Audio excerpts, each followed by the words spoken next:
Seigneur, que ta grâce, seule ta grâce. Nous voulons instaurer un état de droit. Et dans un état de droit, il y a une justice indépendante. Ce n'est pas à l'individu Félix Tshisekedi de commencer à faire justice.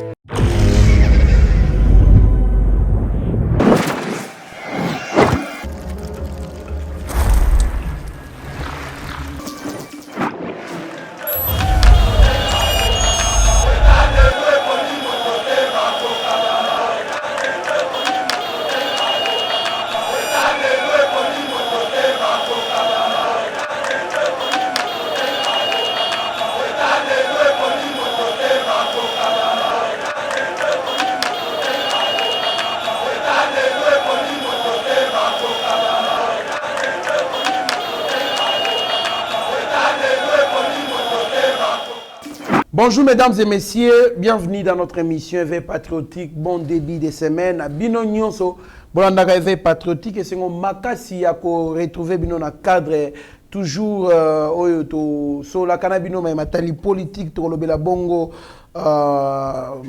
mokonzi mboka oya kendaki bongo na Kanluka balobi pour la première fois banda Kanluka exista un président à se déplacer à Kende kuna ko rendre bango visite to lobela on a kati mission to lobela bongo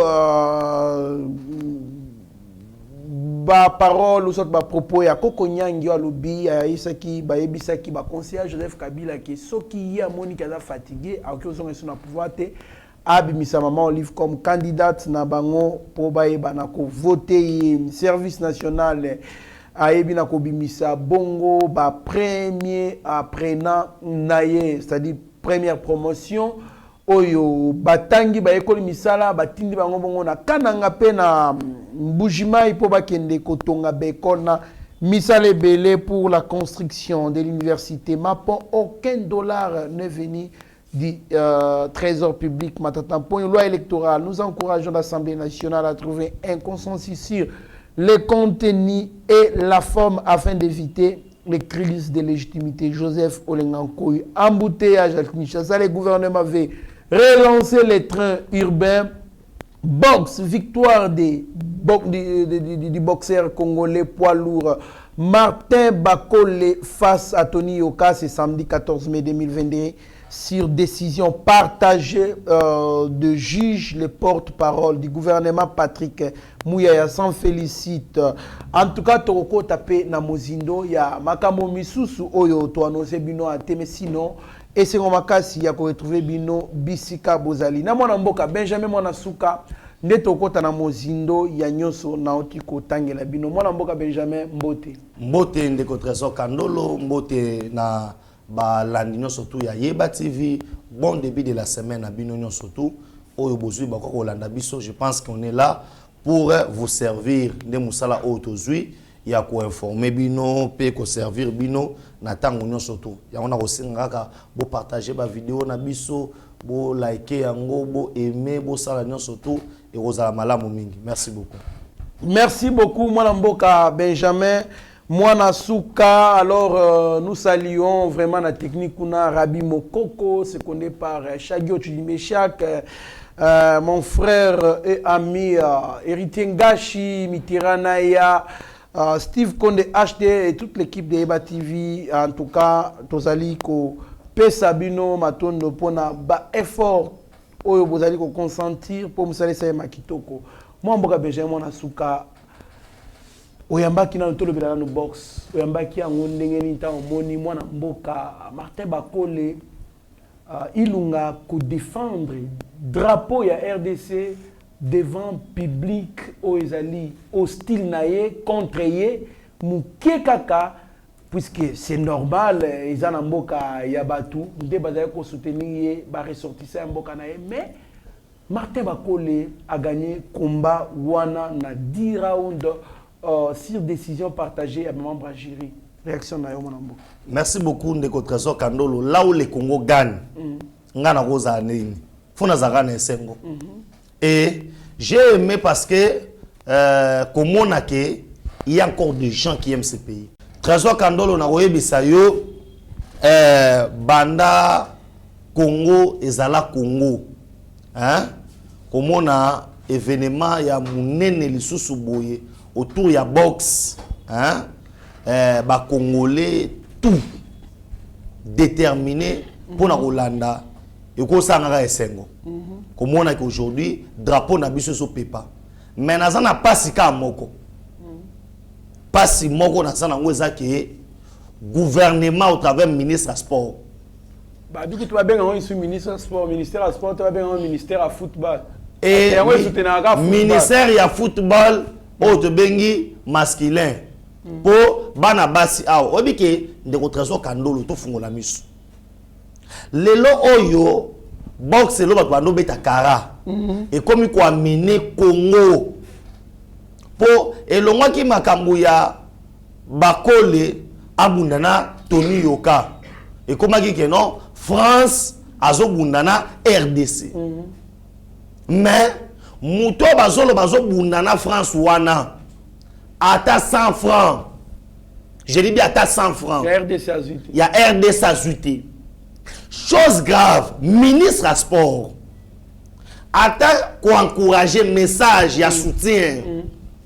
Ça te coûte quoi, monsieur le ministre? RTNCP. Donc, comment on est RTNCP? Voyons d'abord le ministre et Titel, mon frère. Comme ça, là, le lot de trésor, on a un événement, mon boy. Et tant que le lot pour que non, mon frère Benjamin, ah, de trésor, quand nous le pona, comment on a livré vraiment, aux en a soutien. Car ça coûte au ministre, nini. De trésor, quand notre pays, manière de retraiter Baclet, il faut échanger. On ne doit pas prendre un ministre incompétent parce que c'est un ministre incompétent. C'est un ministre. Le ministre a sport. Comment les a connus? Serge Condé. Serge Condé.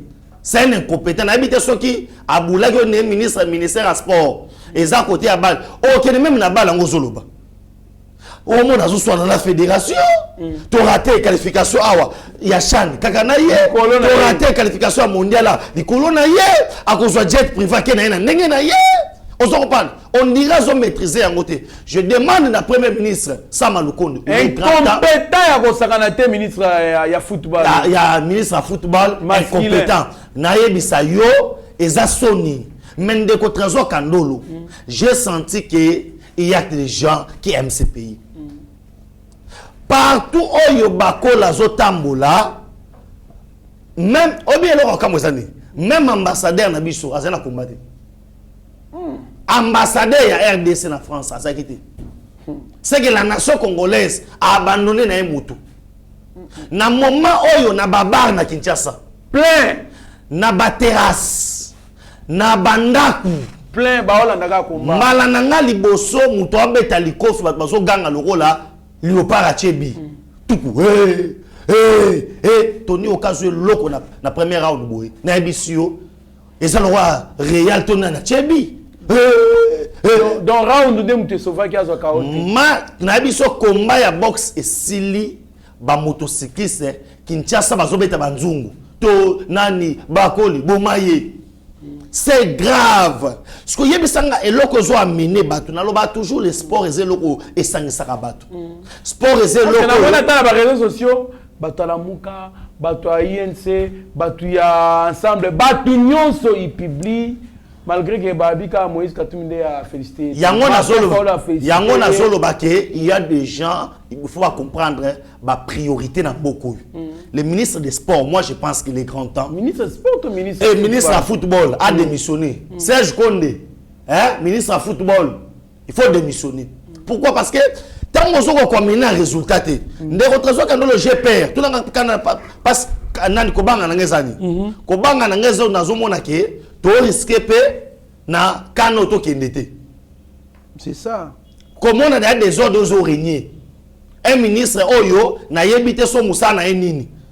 Ezo coûté au nini. Ko tinda message d'encouragement, mais non seulement tant qu'on raté ko tinda message d'encouragement, tant qu'on mutuana a gagné, les premiers à tout fois les années. C'est lui le patron du sport.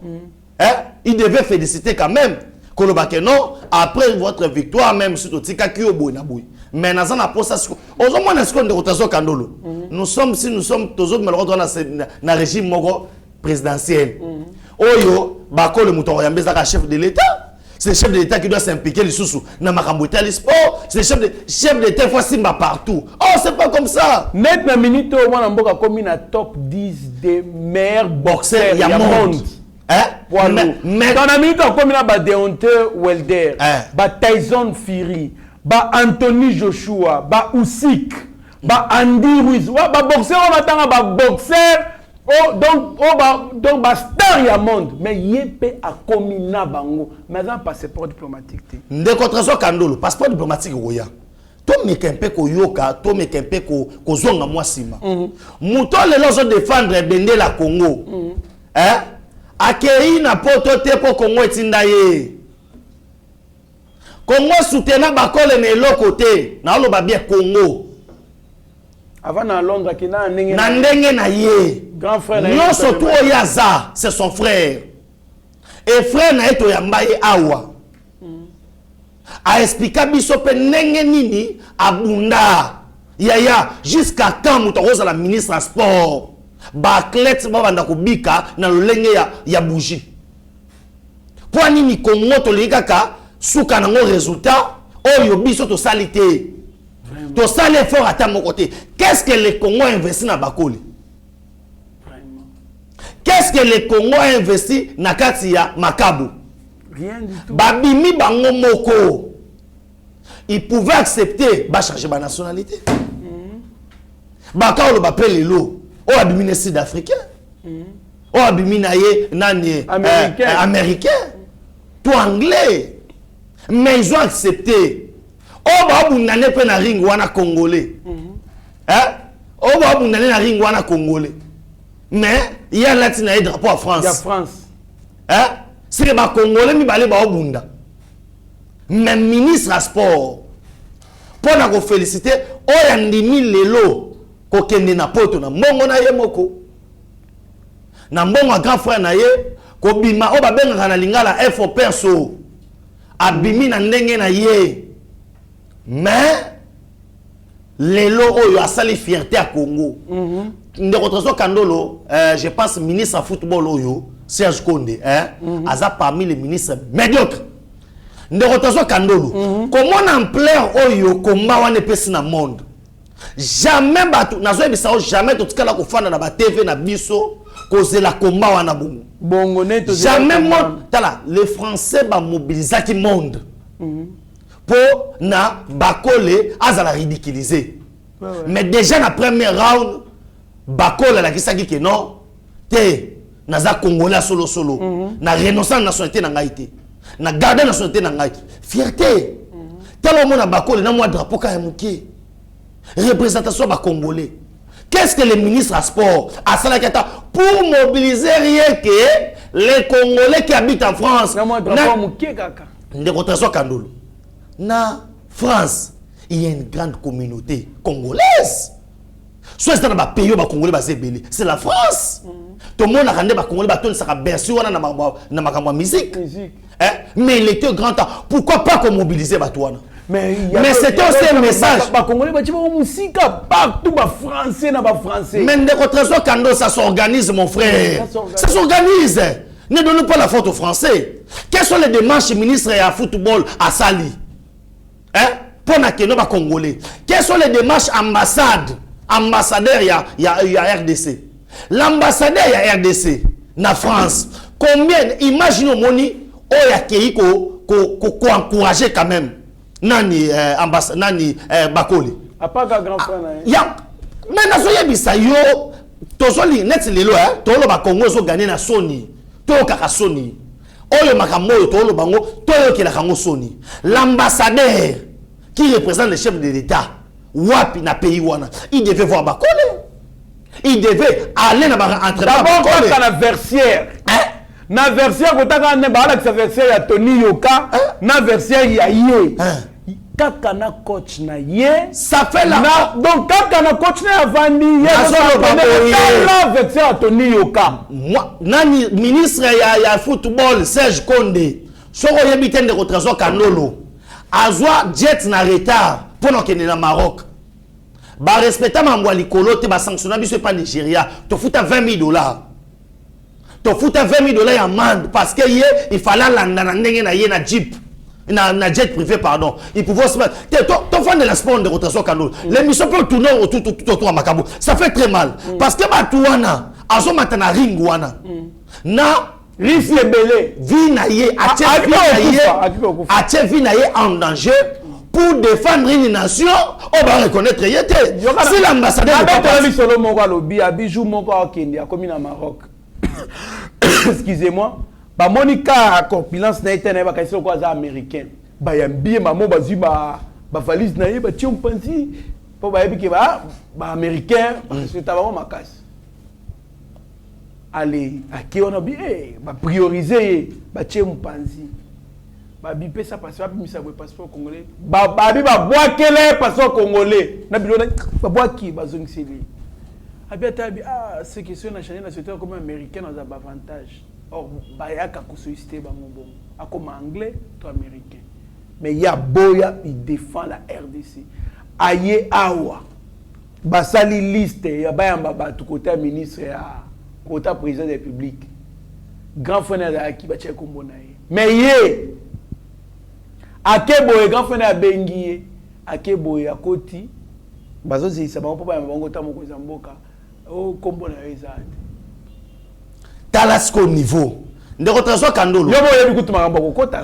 Comme on ezati. Ba ben on habito yebi ete. Ba yebi Martin Bakoli. Mais avec déjà champion du monde déjà il y a web CD. Ya ona oloba tala jar ya makambwana. Est-ce que c'est naso babo obike saboter le chef de l'état. Et ça na makambo boyeti. Ce qu'on dit biso awa, nous parlons du ministre à titel. Mais ça batu ya o basaka be mission na ngambwana. Ba rozo makambo nyonso. Balanza usfachi. Na lobi ba ko so makambo. On a irresponsabilité à ministre à titel. Yango na soloba, ba ko so ngonyo surtout balatsa ngo fachi. C'est là où j'ai dit aussi na mona clarté na premier ministre de Trésor Kandolo. Le gouvernement devait s'impliquer. Et de Trésor Kandolo. Na eza ministre. Yango na soloba ministre ya football. Yebake Serge Condé Ozali nommé ministre ya sport. Sore baka musana loisir. Biso to tangiso musana yo o il faut ça là. Ça veut dire mais comment y a comité ba niveau yo pendant qu'il y a eu ba attribution na été. Yango na olo ba ça ma boissoni. Mais c'est le Congo oyo ba finga biso ndeko Trésor Kandolo. Imagine toi un Bakole américain qui combat Tony Yoka français. Papa, et t'es 10 avions n'a pas supporté. Hein? N'a ce qu'on a lobby, balongo la tabatu awate. Ce qui ministre, il y a sport, il y a football. On pouvait mobiliser rien que $20,000. N'a vu $20,000 on a babillé. Babi non $20,000 oyo, batinde lango ambassadeur, babi mbongo yo, ba congolais ba son babi ba kota na Bercy. Ndeko Trésor Kandolo na ebisi yo soki makofe yaka pona public mais bakola ngada yi au moins qui a Tony Yoka la moka qui pona public ndeko Trésor Kandolo et moka oyo ba congolais ba koza yo kota Bercy et en France jamais et ça makambu ya Sony et moi je demande que mokonza mboka na osenga na premier ministre trop c'est trop ce ministre doit démissionner nazo mona be chance makambu belé ko ya liboso. Les Congolais gagnent. Balobi à part Bakole. Et ça Congolais mo so auto gagner ceux qui car le même week-end wana abundaki. Gagner qui peut ceux qui na nini wana. Mais koni ayebanité tomber solo té jusqu'à quand nos athlètes vont commencer à nous défendre. Bazo défendre ndenge moko o équipe nationale de défendaka RDC. Na balle ndenge moko pe Bakole a zo défendre biso na boxe. Pourquoi traitement oyo? Ça veut dire les ministres, si tu es ministre de football, Papa Kanga Bisakana Okende, Serge Konde c'est le ministre oyo to zui, ya makambo ya sport le plus médiocre na ba ministre. Merci et félicitations à Léopard Nabiso Martin Bakole. Martin Bakole, merci et félicitations pour nous défendre drapeau congolais, tu fais notre fierté, nous sommes derrière. Ndeko Trésor na bagiska virgule moi eloko moi moke nalandi na moko ya émission ndeko azotalisa ndenge akenda poto na ndenge azalaki awa na Kinshasa. Cela veut dire talent ya boye soki ezali na Congo mabimi te. Abimité. Nalobi talent ya boye Ezali ebele finalement. soki ezali kaka na Congo yango nayebisaka bato. Imagine toi maintenant combat ya boye ezobundama na stade des martyrs. Parce que bakole ndenge aza boye bako senge retour na pas yoka. Ye eza obliga yene mto pour la place. Akolo ba pele le bike non combat na nga retour na bunona kananga. Akolo be na bunona bandundu. Bandundu Kikwiti to Goma ekoyebana monde mobimba parce que tous les amoureux à boxe destination na bango ezala Congo. Ekoyede pemba na moko na tourisme parce que muto ana koya combat le même jour te. Il peut faire 3 jours, 4 jours avant asa déjà wana. Hôtel à mboka na bino bat ba konsomango. Ki tira mboka na bino akoyeba pena batu mususu. Osomona, vous voyez c'est que un ministre ce qui a yebi musala na ye, c'est que ça peut nous apporter. Yebi sanga lelo bakolo sentiment ni to esengoni ne rotinda lelo aya kubunda awa. Quand il est négligé, pas même un coup de téléphone. Il y a ministre, le ministre devait appeler Bakole personnellement. Là, je te dis. Nous rappelons qu'Ake Kobeta Tony Yokana Kati Yambo na France. Hein? Devant public na ye. Biko ils ont commis ça y est. A bêtillé. Mais. Ba Congolais bazata accepter à pour ça na pembeni. Drapeau ya RDC moko. J'ai dit bien drapeau ya RDC moko. Ndeko na biso Bakole azobunda azotombola soto benga oni soki moi échappe ya mukie boye. Ndeko Trésor Kandolo, ça fait la honte de mon pays. Échappe mukie. Ya mukie boye ndazo tombola. Aka peko ya na drapeau. Exact. Yo mon président ambassadeur wana. Et chose grave, l'ambassadeur y a France, il y a Congo na France, pas même message de félicitations. Ministre y a football, pas même message de félicitations. Ce sont des histoires qu'on doit décourager. Ndeko Trésor Kandolo, il y a plusieurs bakole au bazar na RDC qui n'ont pas de moyens. Les lots oyo kende tanguso otala baklet na biso. To longo le football, baklet na biso ya judo, ya karaté, condition ba s'entraînaka. Est-ce que le ministre a déjà le temps au la tour? Ba fédération na biso. Fédération ça awa na zigida. Obike fédération ya nini ba fédération ba nini eza awa na zigida. Tunanga e komani. E koma ba dépôt ya madesu. Fédération ni. Oh, nani comité olympique congolais. Place ba fédération ba judo, ya ba boxe ça awa na Dima. Na nini na commune na Kinshasa. Mon frère, ba koma ko louer ba dépôt. Au moins na bena ba komi Fédération congolaise de tennis. Au fond na kati boye dépôt madesu. Quel sabotage. C'est regrettable. Merci beaucoup, Mme Mboka. Ezali Kosala Passi, mais nous encourageons notre léopard. Kendel Bosso, comme la top 10, Tonito Mona a affronté Deontay Wilder, a affronté Tyson Fury, a affronté Usyk, Anthony Joshua, Andy Ruiz, a affronté boxer Yaminene. Ça va faire notre fierté en tout cas. Moi, Mboka Benjamin Nasuka, Toko Koba, émission Nabiso. Nous avons déjà conseillé le président Kabila. Nous lui avons déjà dit, Papa Raïs, si vous dites que vous êtes fatigué de revenir au pouvoir, laissez Madame Olive Lembe devenir candidate. Voilà les deux alternatives que nous avons et vous avez de la chance d'avoir encore le président. Mais Kinshasa, le président de la République Félix, était ce samedi dans la commune de Kitambo où il a lancé le redémarrage des travaux de réhabilitation de l'avenue cimetière, le pont Sakombi et Maluku. Réaction de Mme Mboka.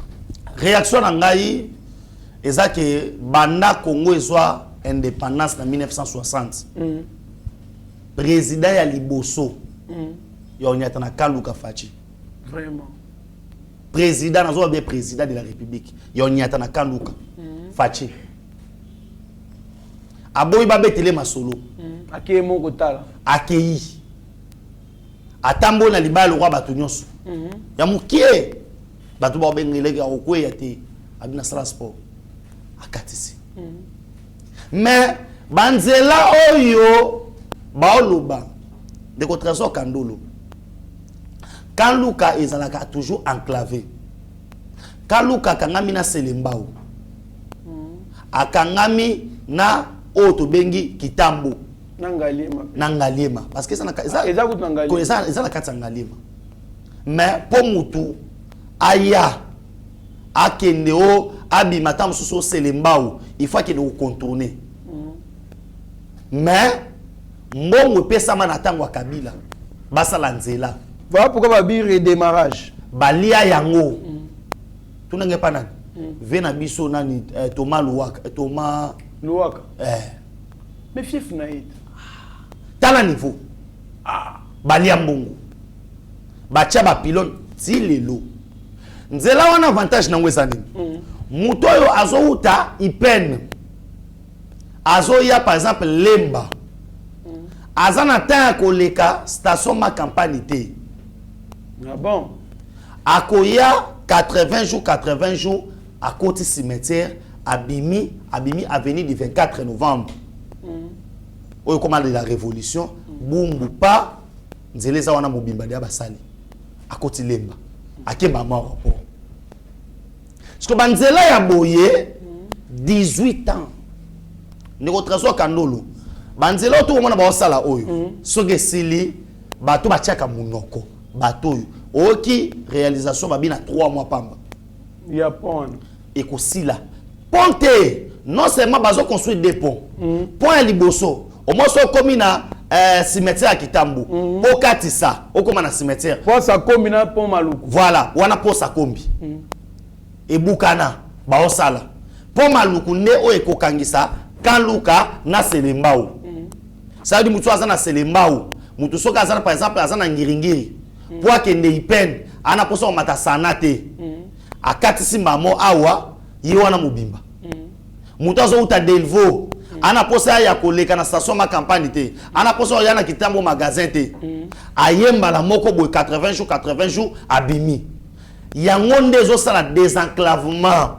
Obaki sinande ba osala elengesa. Ça veut dire tokozala na Oto Bengi to ya embouteillage ekosila. Ekosala pe ke Kanluka est développé.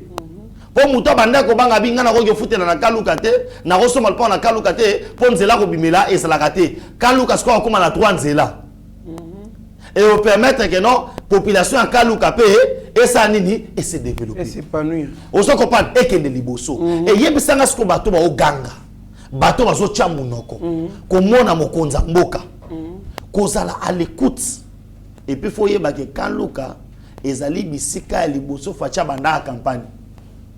Parmi les promesses de la campagne, pour le baka que non, na kambwa la na campagne, parmi les promesses de la campagne, baka na kozonga soki bo voter nga na zonga ou état que chef de l'état, na kosala boye, na kosala boye. J'aimerais bato baloba na biso bilan alakaka alobaka. Baki na ba agenda na bango baloba, il avait promis, il a réalisé. Boke non na ba agenda na bino.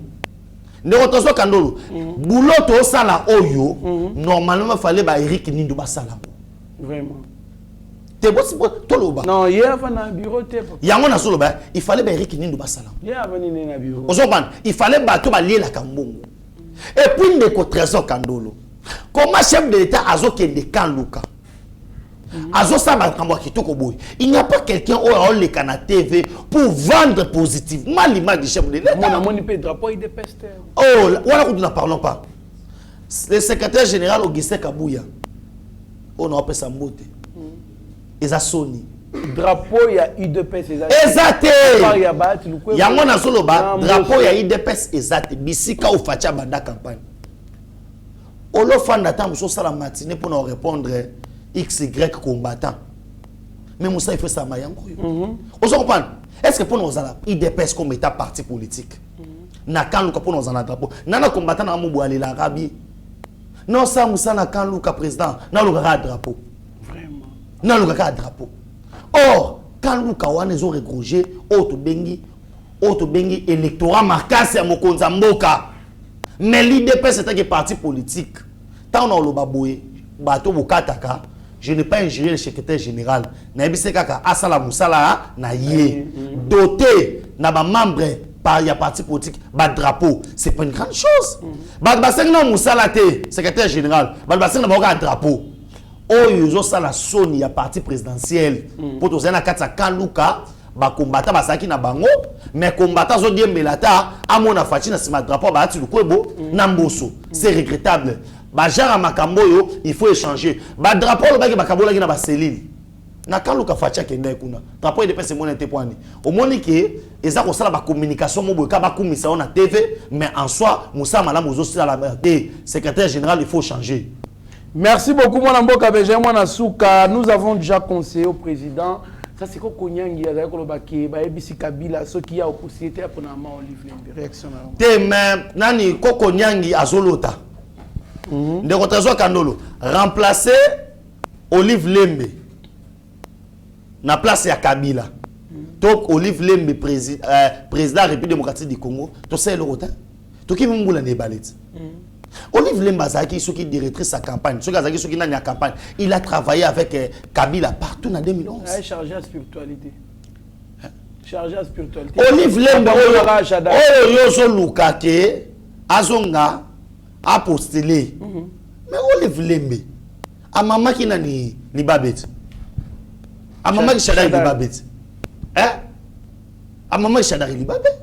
Et aujourd'hui, Olive Lemba va venir pour bamema eloko nini ya sika mon frère Trésor o babo sanaki eloko nini ya sika oyo Olive Lemba koya nango Olive Lemba encourager on bali na ba yiba biloko pour ba sara biloko na bango asala eloko mo initiative plus ça asala hôpital Olive ba réhabiter mama yembo aison bali to sa eloko na biso Olive Lemba aison bali to bomazo to sa kinga kati po mutu moya mutu po kota kuna $30. Oui, $30 aux Agini.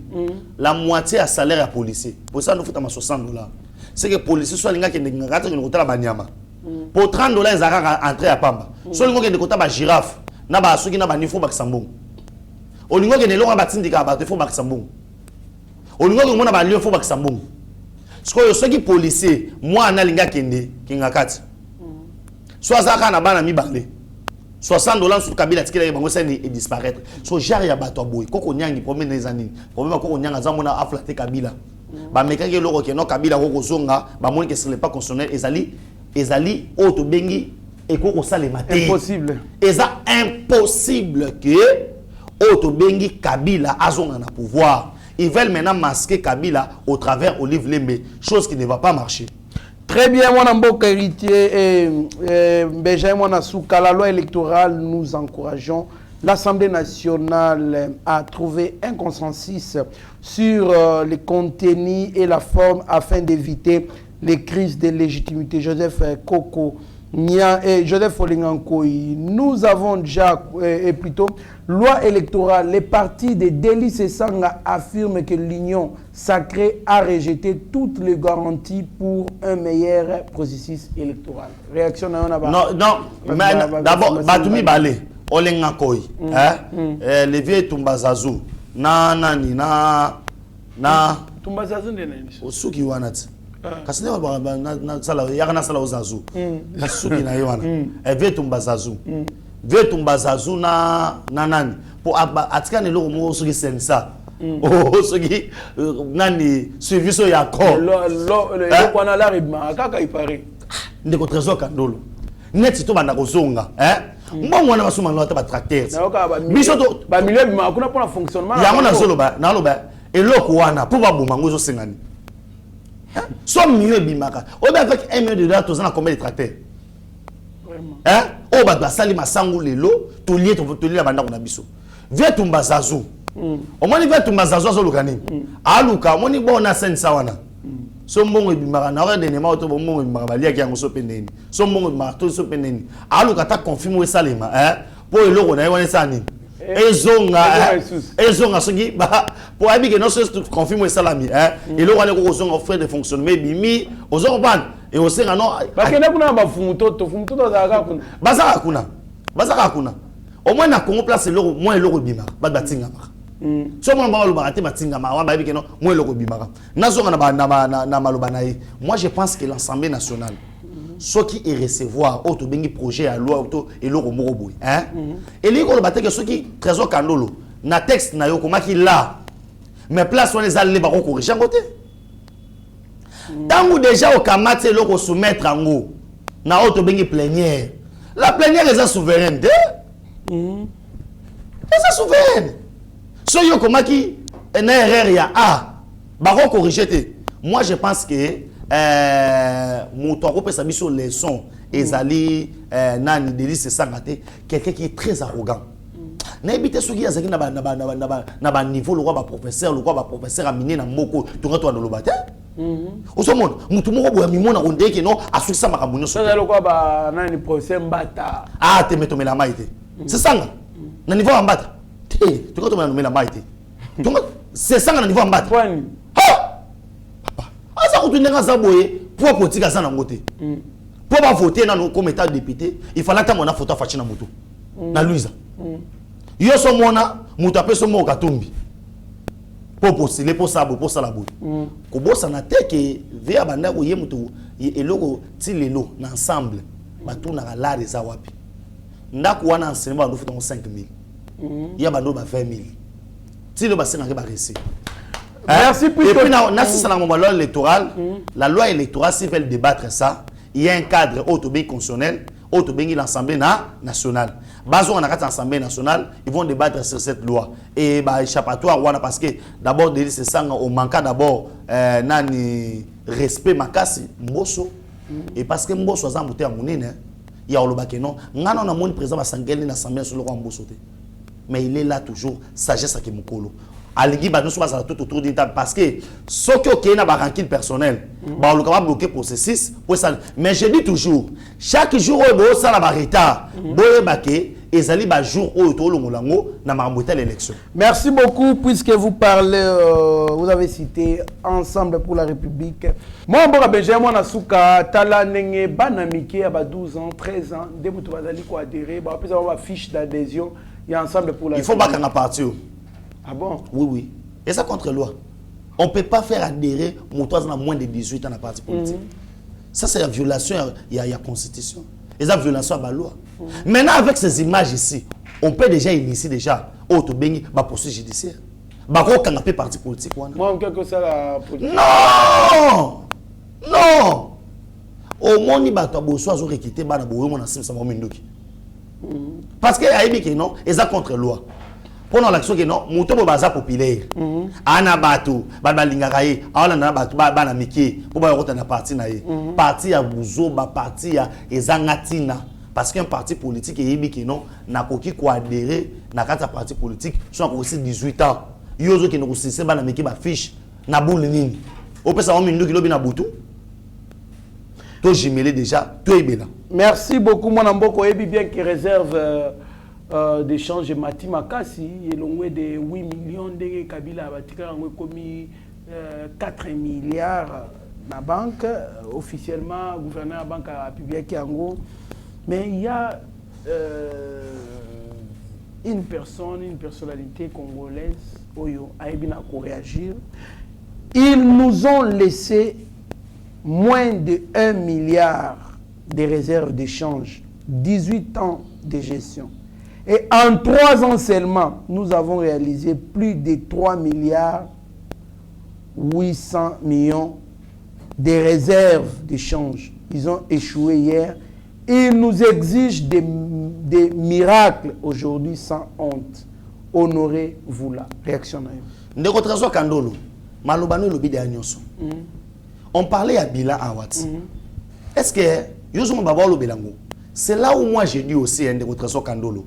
To vanda pe to raisonner les directeurs du cabinet chef de l'État papa Guilain Niemboui bo doté na communication moyen bo pesa mbongo pour le langage facile bopé ça mbongo na communication rien que na réalisation oyo parce que bisanga de Trésor Kandolo quelqu'un qui vous quitte au pouvoir tu bino 800 millions oya yé na 4 milliards yé bisanga yi surtout quel est na bilan na résultat il n'y a pas photo.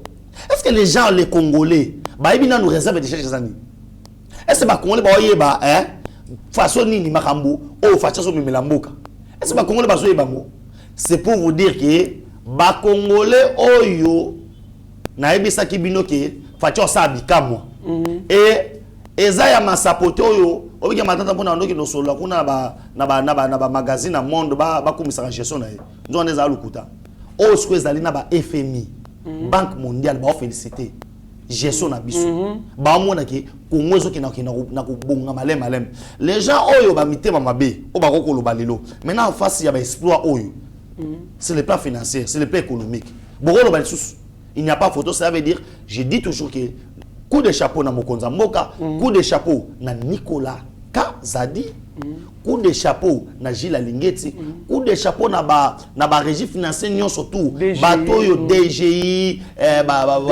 de Gérard o ba osala na moninet na mona pe na stati na yo ndi ba tongi déjà na Kasumbalé ça pour na ko esa que bazana pour ça ko coincer pour mon compte na caisse à l'état na mona pe ba na lufu ce sont des histoires photo ya to beta beta ma sopo ba tout na ka non ba explique ngo sala mandengelo. Merci beaucoup bino tout bo soutenaka Mokonzi Mboka bokei na page Trésor Kandolo officiel bo aimer yango boko mona ba réalisation Mokonzi Mboka bokei sous na Facebook Trésor Abakouk Kandolo bo komona kuna isina atteindre nombre limite ya ba ami bo mona ba réalisation na pibia ka chaque jour ba réalisation Mokonzi Mboka c'est makambu ebele c'est marqué bato oyo bazabilité ya ko vulgariser yango bali ko salati alors boke na page Facebook Trésor Kandolo officiel bo bana komona yango mingi bo aimer bo partager moi mboka beje moi na suka to comme presque na suka émission biso je remercie Sami Mavakala Matouba et Mama Petra Mavakala Matouba en Allemagne. Merci à Zéphilomène na Bruxelles, na Souzine Dongala, merci na Roger Chilengi na Italie, merci na Guilhem Pinda, merci na Papa François na Belgique, merci na Jacques Pongo, Vicky Monama, na Bossanité Franklin Semi na Congo Central, moi mboka Benjamin na Soukatala. Caméra à chaque tu dis mais chaque réalisation Arabi Mokoko pesa malobana ya suka. Malobana nga suka Congo zo avancer muke Congo yena ko changer. Tala depuis basa ila biso usine ya mai ya njili. Mais Mokonza Mboka na 3 ans oyo kaka. Usine na captage ya mai. Onga na panda kana ipeni. Kuna na ipeni kwa mai ya nini na biso to vana na munga fula mai za kapasi. Makabwana calamité abu pia ozui batu ya bakota banjili lemba boye na boye construction ya izina lemba imbwa ana zo sabino travaux déjà 80%. Il y a Delvaux Kotoyo travaux déjà à 90%.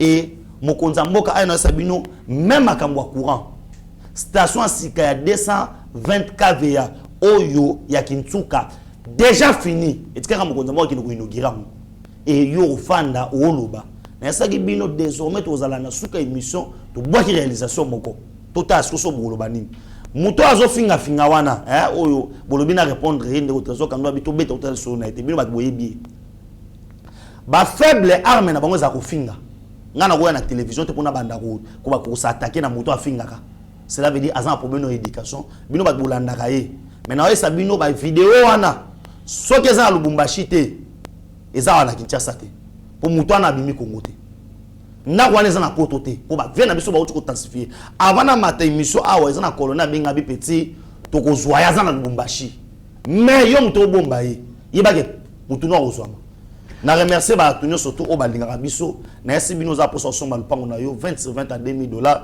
Numéro de téléphone ezali wana plus 243 9 70 40 89 57. Plus 243 9 70 40 89 57. Au komelinga na ba page ya ba réseaux sociaux surtout Facebook Benjamin Mwanasuka, TikTok Benjamin Mwanasuka, Instagram Benjamin Mwanasuka, Twitter Benjamin Mwanasuka. To so la pona makamwana surtout sokolo so zongite tokuta di mukolo ya lobi. Merci. Merci beaucoup, mon amboka Benjamin Mwanasuka. Merci à toute l'équipe de Eba TV. Restez branchés sur notre chaîne. Vous ne serez en aucun cas déçus. Mieux vaut être maître de son silence que plutôt esclave de ses propres mots. Merci. Seigneur, que ta grâce, seule ta grâce. Nous voulons instaurer un état de droit. Et dans un état de droit, il y a une justice indépendante. Ce n'est pas à l'individu Félix Tshisekedi de commencer à faire justice.